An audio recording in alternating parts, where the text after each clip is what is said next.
Cognizant to the needs of our learners, parents, and teachers, the Department of Education provided us with powerful tools for productivity that will allow us to foster critical thinking skills, problem-solving skills, communication and collaboration skills to be compassionate, responsible global citizens. Join us and discover new ideas in our series of professional development training program with the ICTS Edtech Unit and Microsoft Education Philippines. Together, we will equip our learners and empower our fellow educators for a dynamic future. Para sa bata, para sa bayan, at para sa guro. Sulong Edukalidad.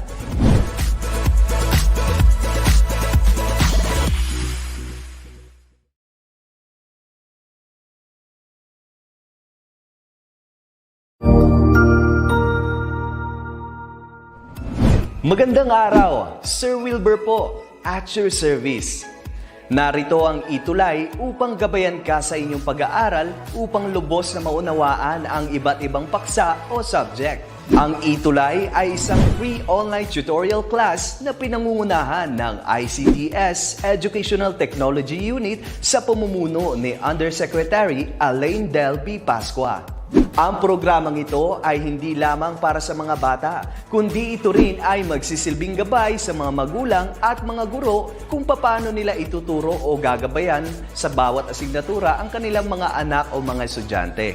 Sa kasalukuyan, ang self-learning module mula sa rehiyon ng Calabarzon at kilala sa tawag na Pivot ang ginagamit sa ating ETULay online class. Kaya ano pang hinihintay ninyo? Ihanda na ang inyong mga ballpen o lapis, papel o kwaderno at samahan kaming itulay ang pagkatuto para sa bawat batang Pilipino.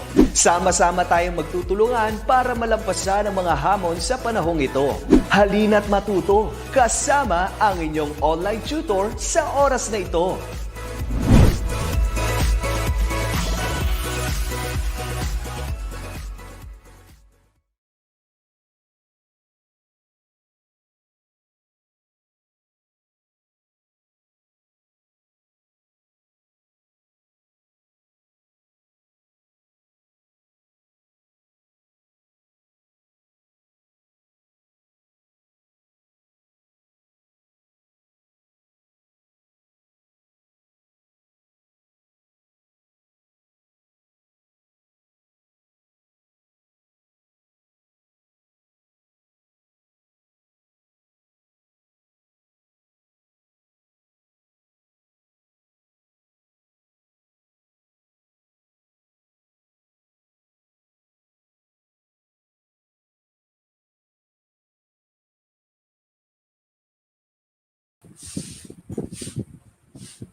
Hello students, how are you today?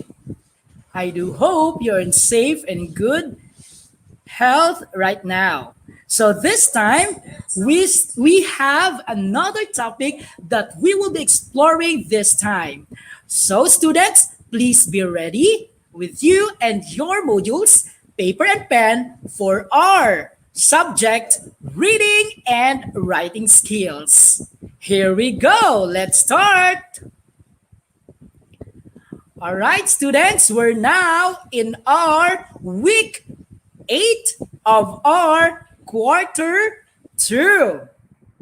Welcome to our subject, reading and writing skills for senior high school for 5 p.m. until 5:40 p.m. I'm your tutor, Jess, for this subject for senior high school. All right, we're now in quarter 2, week 8. Okay, so let's start.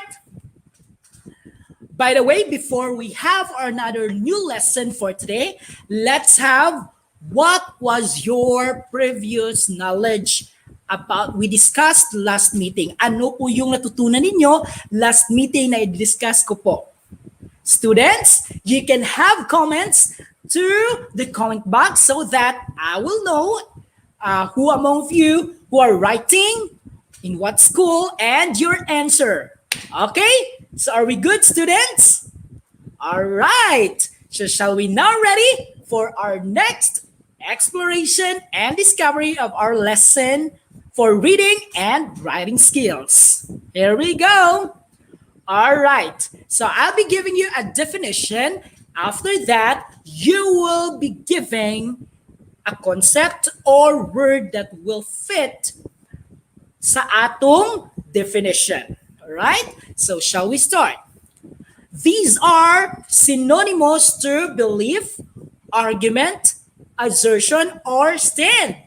What are your answers, class?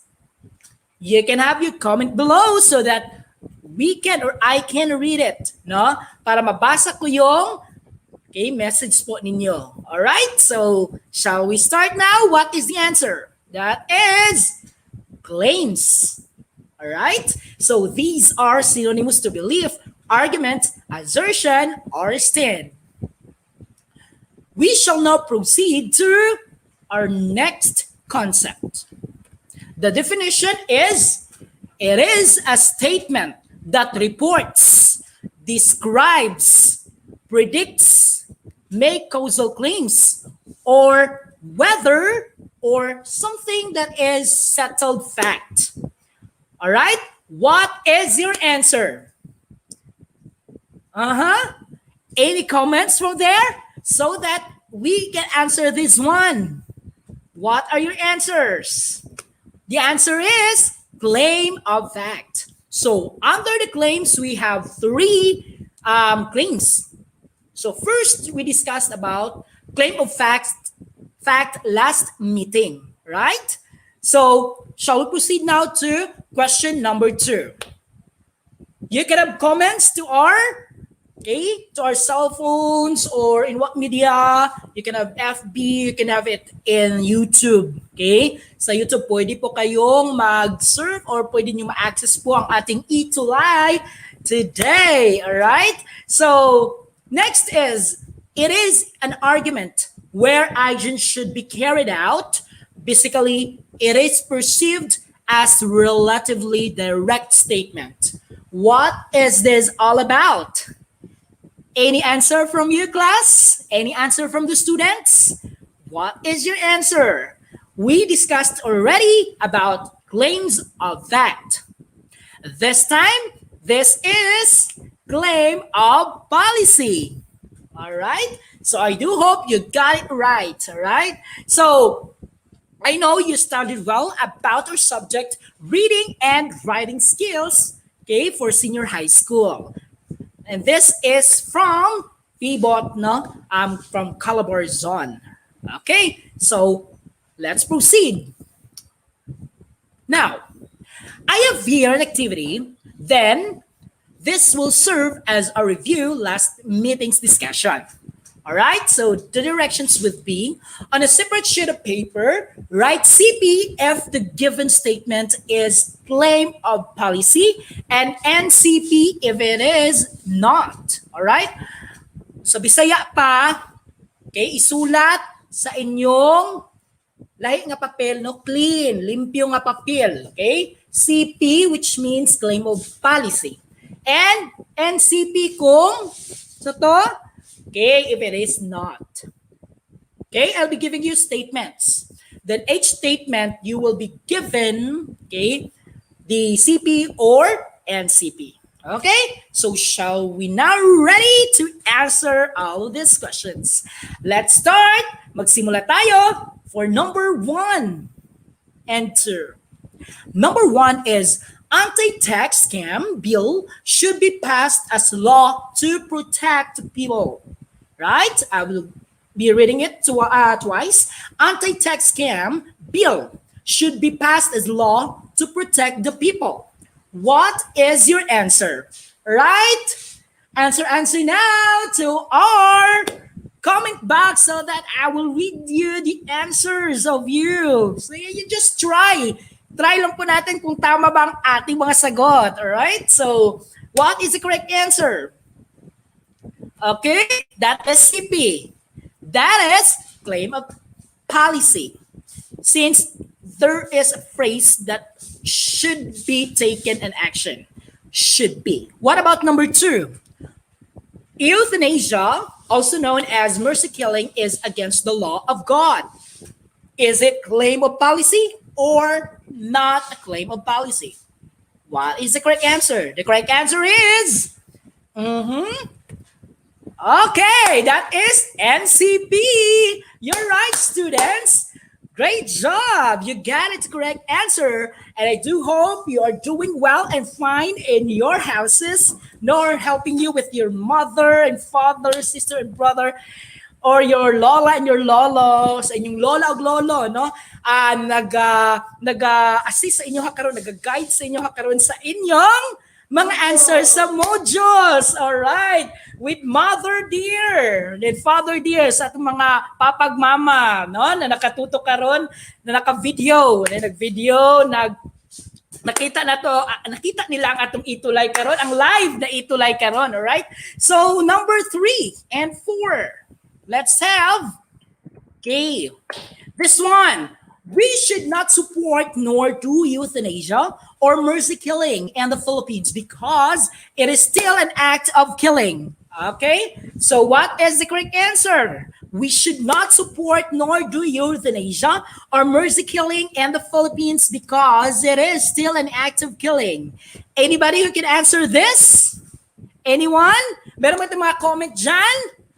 Right? Please comment down below in our FB page or in our YouTube because we're live right now. Okay? Live po tayo ngayon. Meron ba dyan, Mother?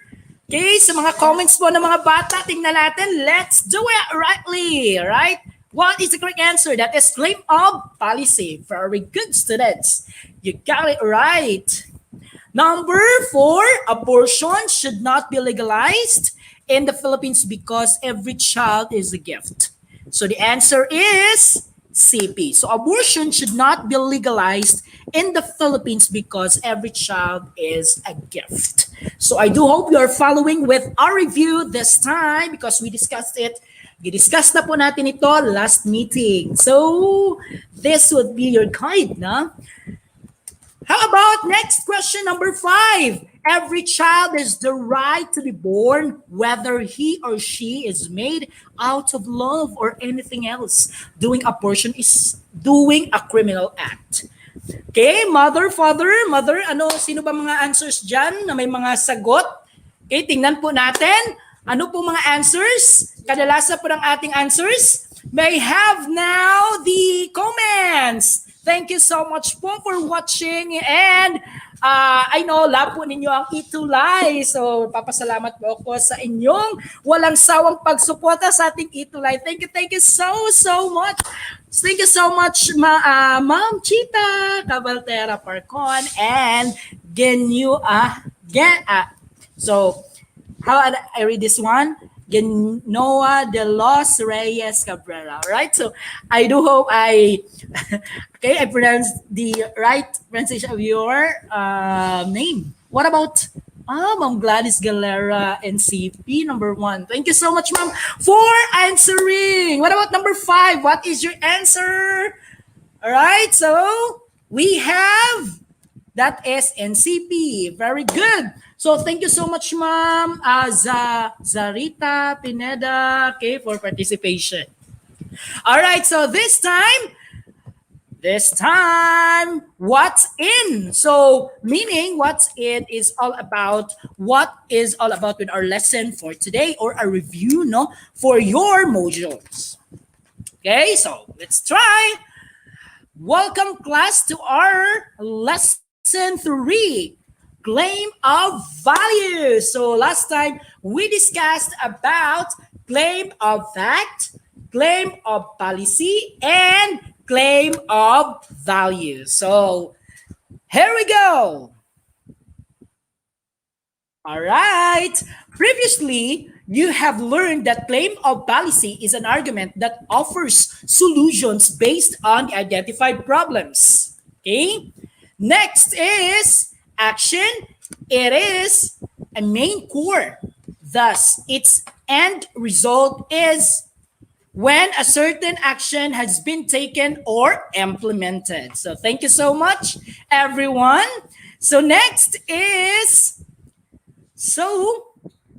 however, students, parents, Okay? And to those teachers who are helping with our students. Sa mga teachers po ngayon, thank you po sa lahat po ng inyong paggabay po ng ating mga estudyante. Sa ngayon at sa mga magulang nandiyan po sa ating bahay-bahay po. Thank you so much because andito po tayo nga sa ating distance learning. So gaya nito, we have the ETULay. All right. So I have here an activity. So the direction we have on a separate sheet, write the answer to the riddle to reveal the mystery word. What is the mystery word? No? Okay, let's find out and reveal the mystery word of this. Okay? Here we go. We caught me first, but over the years, you found me in school. What is the correct answer? Okay, you try it out. Ano po ang ibig sabihin po ng ating riddle at statement po natin ngayon? Thank you so much po, Ma'am Zarita Pineda, who are watching. And we have Maria Teresa Giab. Thank you so much for supporting the ETULay and for subject reading and writing skills. What is your answer? So let's try it one by one. By letter. So we will reveal first. You caught me first at home, but over the years you formed me in school. Letter R. What's another letter? What's another letter, class? Or parents? Okay, we have students. E. Next. Rest. What is your answer? Have it right. So ano po ang ating isasagot dito? Right? So please comment down below in our box. E, C, and D. Yay! The correct answer is respect. So you caught me first at home, but over the years, you formed me in school. So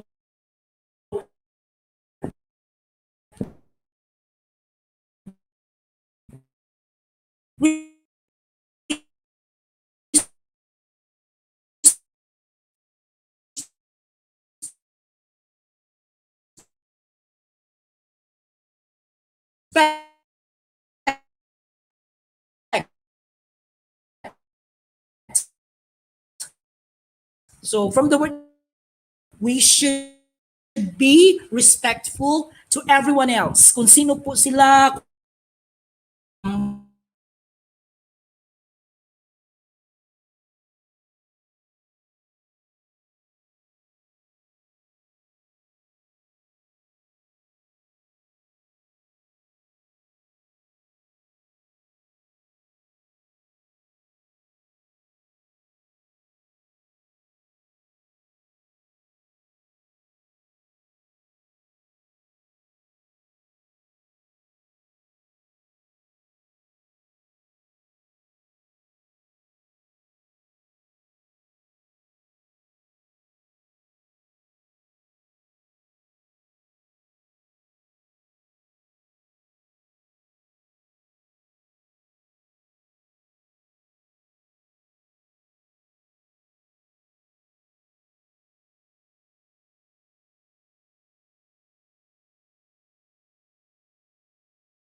right.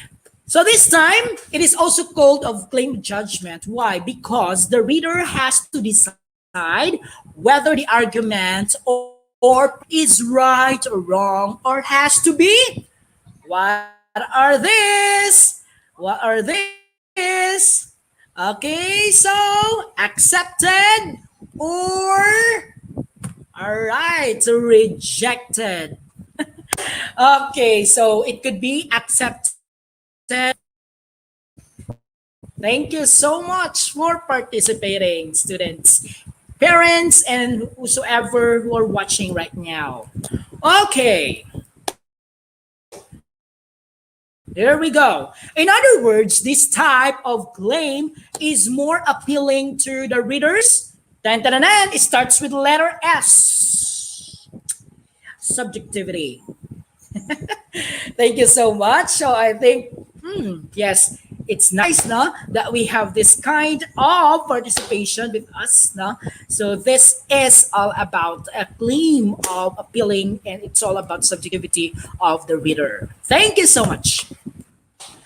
If the argument changes the decision making or judgment, right, leading to acceptance or rejection of the reader, then it is considered to be dun, dun, dun, dun, claim of value. Okay, this is claim of value.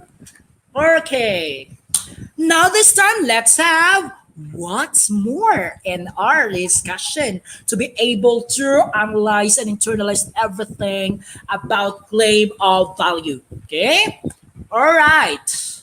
So this time the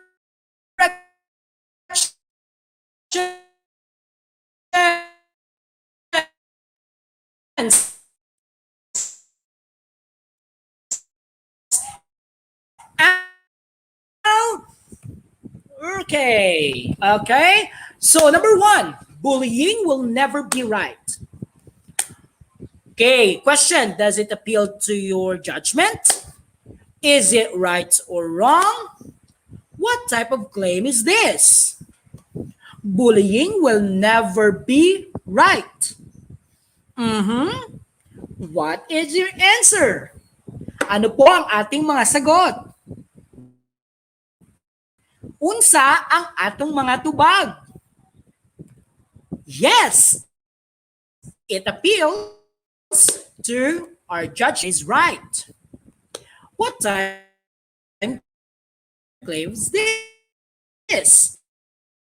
This is claim of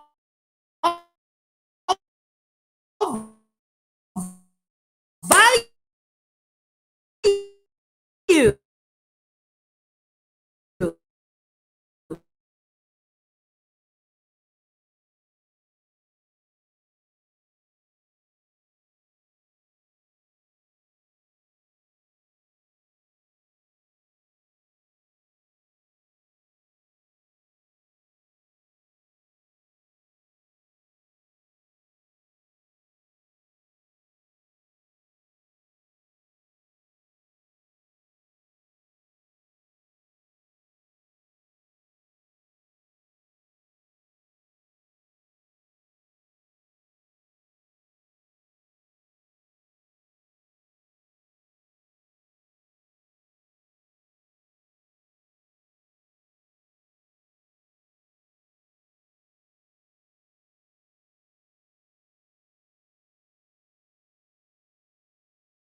Cognizant to the needs of our learners, parents, and teachers, the Department of Education provided us with powerful tools for productivity that will allow us to foster critical thinking skills, problem-solving skills, communication and collaboration skills to be compassionate, responsible global citizens. Join us and discover new ideas in our series of professional development training program with the ICTS Edtech Unit and Microsoft Education Philippines. Together, we will equip our learners and empower our fellow educators for a dynamic future.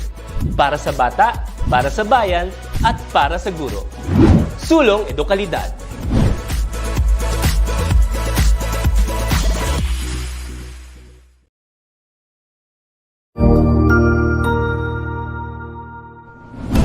Good day, this is Teacher Rowan. I'll be your guide in exploring Google Apps for Education, for teaching and learning.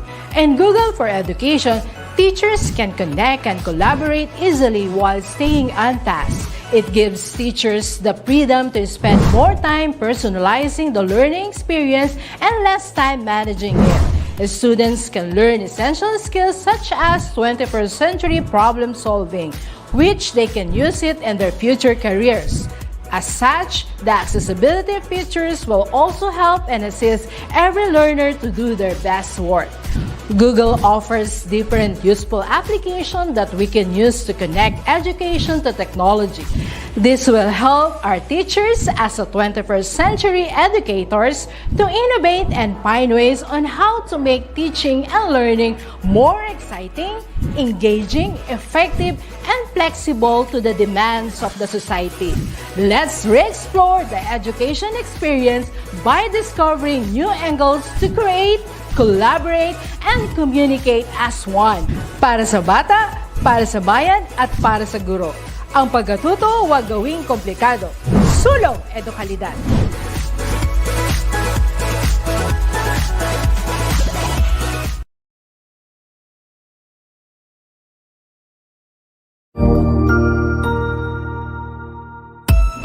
Magandang araw! April Marcas po, ang inyong pretty ate sa Edtech Unit. Alam ba ninyo na may webinar o online training session ng Edtech Unit tuwing Sabado? Ang araw na ito ay nakalaan para sa ating mga mahal na kaguruan upang turuan sila ng mga bagong kaalaman at kakayahan sa paggamit ng mga bagong software at applications para sa pinaka-epektibong paraan at lubos mapaghusay ang kanilang paraan ng pagtuturo. This is also a refresher session for our beloved teachers to enhance their skills in technology. Every Saturday, we will conduct webinar sessions for teachers about the use, advantages, and relevance of different blended learning software applications. Ang webinar seryeng ito ay magsisimula ng alas 9 ng umaga hanggang alas 12 ng tanghali para sa morning session. Magsisimula naman ng alauna at magtatapos ng alas 4 ng hapon ang afternoon session. You can watch us in our DepEd Edtech Unit Facebook page, Educational Technology Unit YouTube channel, DepEd Tayo, and DepEd Philippines. Kita-kits tayo tuwing Sabado!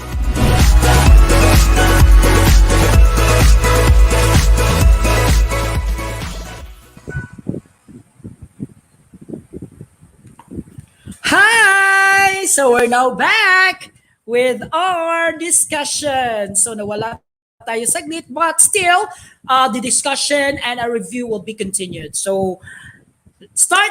Okay, so let's continue with our discussion. Okay, so we stopped. Saan po tayo nag-stop po, class? Okay, so this time, let's have, okay, number 4. So we stop here. So fake news is not worthy of our attention. Okay, does it appeal to your judgment? Is it right or wrong? Or what type of claim is this? Yes, it is, or it appeals to our judgment. It is right or wrong? Yes, it is right. What about letter C? What type of claim is this? Claim of value. Okay, so thank you so much for participation. So this time, number 5. So since we're now in claim of value. Discriminating our frontliners who save our lives does not make sense. The question would be, does it appeal to your judgment? Is it right or wrong? Or what type of claim is this?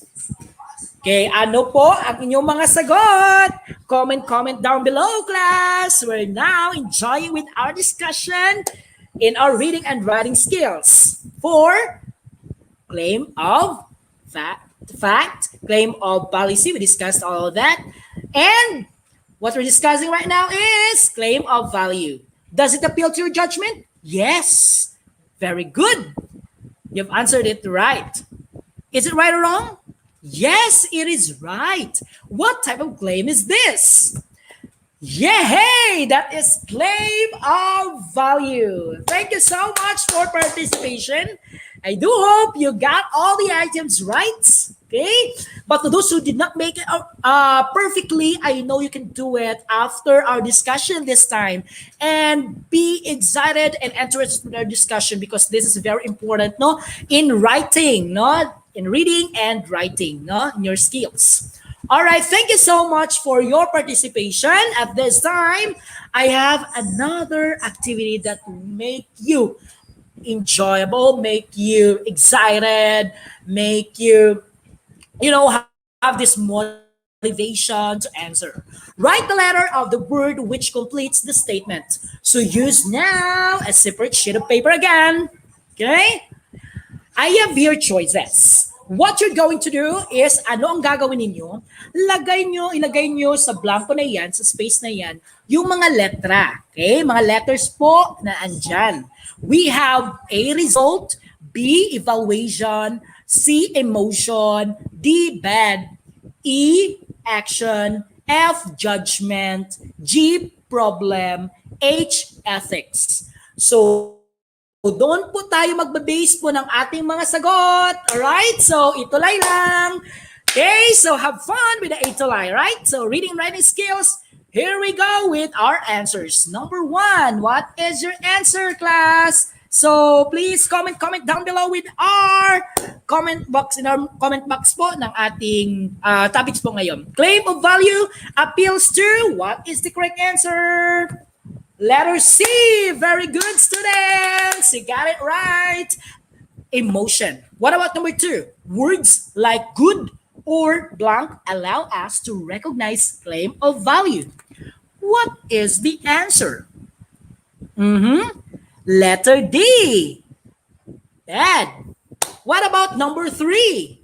Please comment down below so that I can see your comments with your schools where are you schooling right now or studying? Saan kayo nag-aaral, no? Okay? Claim of value is also called because it persuades the readers to decide whether to value or not an argument. Letter F. Very good, students. What about number 4? Morality, philosophy, belief, or blank are references of claim of value. What is your answer? H. Very good, students. You got it right. Thank you so much, ethics. Number 5, acceptance and rejection must be done with claim of value after the argument undergoes thorough comparison and blank. What is the clue? The clue now is another word for comparison that will match now with our noun here, comparison. What is your answer? Hello, what is your answer? The correct answer is letter B. That is parallelism with comparison, evaluation. All right. So I do hope, class, those who are in their houses studying with using their modules and the papers and pens, thank you so much for participation with their parents and teachers who are guiding them. Okay. So this time, very good, students. This time, let's have additional activity. All right. On a separate sheet, write CV if the statement is claim of value and write NCV if it is not. Here we go. Mercy killing is objectionable because it is still an act of killing. Okay. Number 2, self-restriction during the pandemic is better than individual freedom. What are your answers? For number 1, the correct answer is that is CV. That is claim of value. What about number 2? All right, number 2. What is your answer? I'm so excited with your answers. That is CV. Still, it is claim of value. Thank you, students, for active participation. All right, let's have number 3. Discrimination has no place in good society because it weakens its moral fiber. Number 4, hallucination is the side effect of using marijuana. What is your answer? Number 3 is CV, claim of value. What about number 4? What is your answer? Ano po ang ating sagot? NCV. This is the correct answer for this item. Here we go with our number 5. The question is, according to studies, smoking causes lung cancer. Is that CV or MCV? What do you think, students? Parents? And to those who are guiding with your students, what are your answers? Senior high school, what is your answer? The answer is NCV. A round of applause, everyone, to those got it all the answers right. Thank you so much for participation for this activity. This time, what I can do? Okay, ano bang ating magagawa? Okay, just like with our topic, just like with our concept this time, the claim of value. Now we have here a word value. What can you say about value? So each letter should be given emphasis with definition or somewhat like words or phrases that can associate with V. Okay? What is V? Okay? It could be valor or what other phrases? Ano pang pwede nyo ilagay dyan? So I have here VALUE. Okay? So that's it with our what can we do for assignment. So after this, you can have comments for our assignment because this is part of our discussion, all right? For your output, okay? The rubric would be, okay, it's example. Okay, before we have the rubric, this is an example, the acrostic poem, Second Life by Strawberry Sing. So we have Second Life. So each letter has its corresponding definition or whatsoever description. So Second Life, S. Second Life is your virtual world. Escape your pressures from the real world. Create and design your own pixel art. Only in this world, it's so easy to start new adventures, yours to take part, and drama in your life can cause some strife. So meaning, this is an acrostic poem. So whatsoever you can describe or define to this word value. Okay, so this time the rubric, okay, this would be the rubric. You can repeat or have this rewind, this virtual discussion or virtual review, okay, for this output, so that you will be guided with our rubrics. 5, 4, 3, 2, 2, 1. Right? So thank you so much. So this time, the last portion of our discussion is the assessments. Write the letter of the best answer on a separate sheet, class. So here we go. Are you now ready, class, to have this assessment? Okay, so but don't forget with our what you can do, output, okay, for the word value, okay? And please be guided with our rubric there. Okay, thank you so much. So parents, please be guided with your students. Please be guided with your students on what they will do. Okay, so what you're going to do is to select the best answer out of the question. All right, so I am now ready to present to you the questions. All right, so here we go. The assessment for these topics, and we discussed already claim of fact, claim of policy, and claim of value. And these are part of all claims, okay, for enhancing our skills in writing and reading, okay? The following are characteristics of a good claim, except A, argumentative and debatable, B, specific and focused, C, interesting and engaging, D, fun, entertaining. Number 2, coronavirus is now classified as a pandemic. What type of claim is this? A, claim of judgment, B, claim of policy, C, claim of value, D, claim of fact. The correct answer for number 1 is letter D, fun and entertaining. Hindi po ito kasali ng ating good claim. What about number 2? Letter D, claim of fact. Okay, this is claim of fact. So nagbigay lang po siya ng katotohanan definition. Okay? Number 3, Jeremiah is happy because he gets good grades. Which question from the list below is explicit? Then number 4, Tears came out of Rihanna's eyes when her teacher announced the honor students. Which questions from the list below is implicit? Now, please, what is the correct answer for number 3? Which question from the list below is explicit? Letter C. What did Jeremiah feel about seeing his grades? What about number 4? What is your answer? Which question from the list below is implicit? Letter D. Why did Rihanna cry? All right, number 5. What specific claim asserts some empirical, experience observation-based truth? Okay? A, B, or C, or D? The number 6. Which of the following statements is an example of a claim? Ruiz believes that change has come. Filipinos need to exercise the right to vote. And C, Ani thinks that we should have universal health care. And D is all of the above. What is your answer for number 5? Correct answer is letter A, claim of fact. What about number 6? Letter D, all of the above. Very good, students. I do hope you are following right now. Number 7, which of the following types of claim leads to action? Is it A, claim of judgment, B, claim of policy, C, claim of value, then D, claim of fact? And for number 8, which among the claims is claim of policy?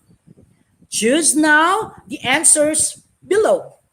Number 7 is claim of policy. Very good, students. Number 8 is B. With what is happening in the world right now, we should spend more on research. Should spend. Okay, that is for action. Thank you. Number 9. What characteristics are true about claim of fact? Except. Pag sinabing except, hindi po siya kasali po dyan. Okay? So choose now the letter. What about number 10? Which the following question is intended for claim of policy? Tingnan po natin dyan sa mga questions. What is the correct answer for number 9? Letter C, argues for and against a solution or policy. What about number 10? What is your answer? Ooh, letter A, what action can be taken? That is claim of policy. Okay, we still have number 11. What is, this question is intended for claim of value. And number 12, giving vaccines to children without sufficient scientific studies is wrong. What specific claim is the given statement? Ano po ang mga sagot nila? Alright? So thank you so much po sa pag-respond po ng ating mga questions and discussions po. Thank you so much to those who are in live right now. Okay, watching. Letter B is the correct answer for number 11. Is it right or wrong? What about number 12? A, claim of value. Number 13. These are the last 3 questions. Last 3 questions for our assessment. Which among the claims is claim of value? Number 14. Which is not the reference of claim of value? And number 15. In claim of policy, which modal verb should not be used? Ano pong ating mga sagot? Sa Bisaya, unsa atong mga answers diri sa atong number 13, number 14, and number 15. Okay? 13, 14, 15. Ano pong answer sa number 13? Letter B. Claim of value, marijuana has adverse effect if it is well be used for recreational purposes. What about number 14? Ika-14. Number 14, 14. Ano pong ating answers dyan? Which is not the reference of claim of value? A, policy, A, philosophy, B, fiction, C, ethics, D, belief. Sagot na po. Ano po ating mga answers, students? Senior high school, go, go, go! The correct answer is letter B, fiction. Okay, fiction po hindi kasali dyan sa ating claim of value. Philosophy, ethics, belief, morality, those are included in our claim of value. Okay, hindi po kasali fiction. What about in 15, 15 o 15, ika-15 na question or pangutana? In claim of policy, which modal verb should not be used? Saan ba dito ang di natin gagamitin? So itong have to, itong should, itong must ay for modal verb ba? For claim of policy? Is it correct, class, or not?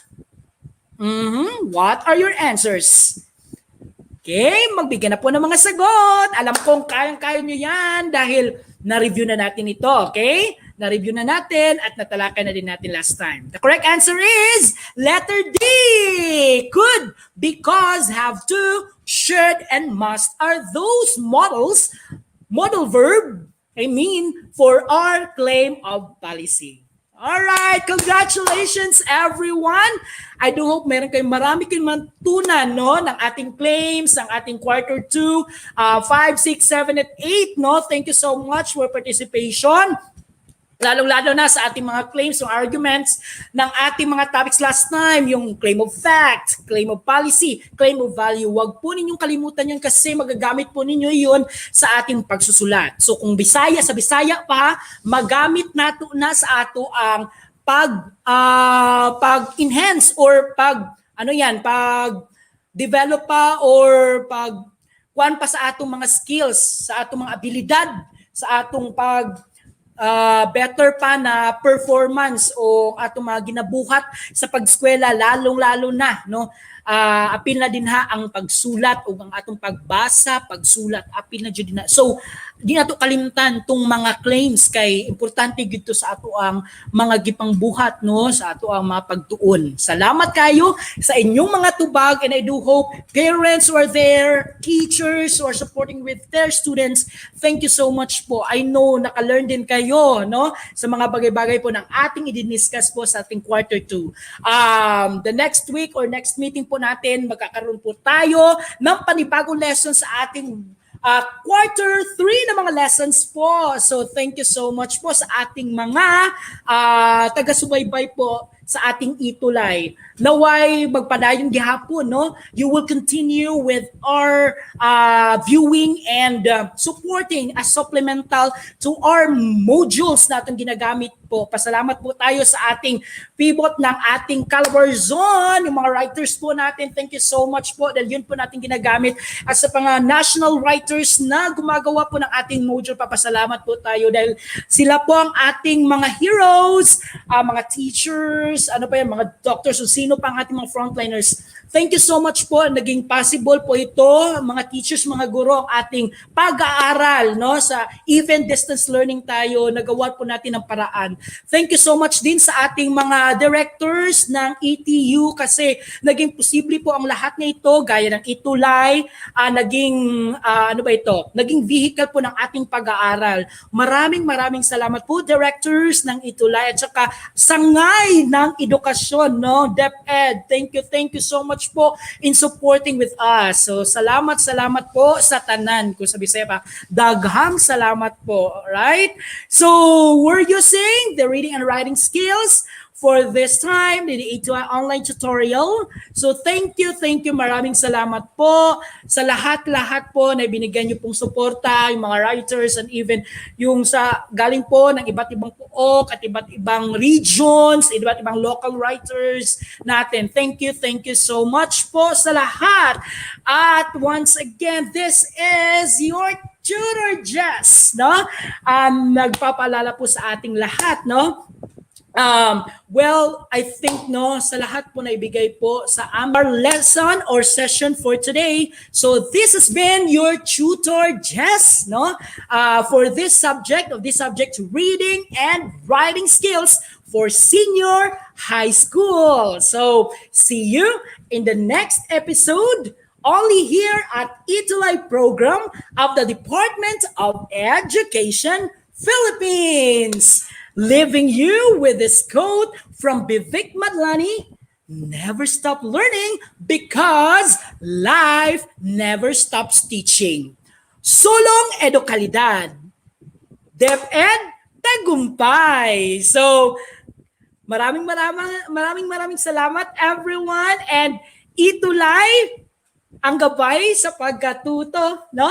ETULay ang gabay sa pagkatuto, right? Sabayin niyo ako, ETULay di sa'yo, ETULay para lang di lalayo sa'yo, ETULay para sa makabagong panahon, ETULay para sa kabataang Pilipino.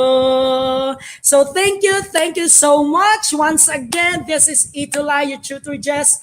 Goodbye everyone and see you around. Bye-bye!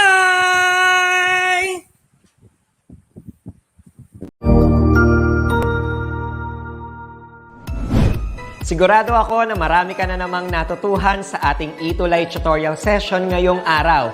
Tandaan, ito ay hindi lamang para sa ating mga mag-aaral, kundi pati rin sa ating mga minamahal na guro at mga magulang na kaagapay natin para maituloy ang pagkatuto sa kabila ng nararanasang pandemya. Patuloy ding sumubaybay sa DepEd TV para sa mga araling ginawang video episodes. Mapapanood ito mula Lunes hanggang Sabado, alas 7 ng umaga hanggang alas 7 ng gabi sa inyong mga telebisyon. Abangan bukas mula 1:00 ng tanghali ang iba pang aralin sa ating ETULay free online tutorial session sa Filipino. I-like and subscribe at manatiling nakasubaybay sa ating ETULay tutorial session sa DepEd Edtech Unit FB page at Educational Technology Unit channel sa YouTube at sa DepEd Tayo at DepEd Philippines social media accounts. Paalam!